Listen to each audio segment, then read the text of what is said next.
વિસાવદર શહેરમાં 109 મીમી વરસાદ પડ્યો છે। મોસમનો કુલ 185 મીમી વરસાદ નોંધાયો। વિસાવદરના શહેરી વિસ્તારમાં આજે અસહ્ય ગરમી અને ઉકળાટ બાદ બપોર પછી વરસાદ પડતા લોકોને ગરમીમાંથી રાહત મળી હતી।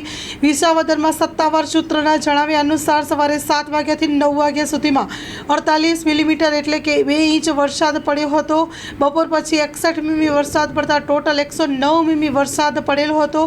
સત્તાવાર સૂત્રોના જણાવ્યા અનુસાર મોસમનો કુલ 185 મીમી એટલે કે 7 ઇંચ જેટલો વરસાદ પડી ચૂક્યો છે। લોકોમાં ખુશીનો માહોલ જોવા મળી રહ્યો છે।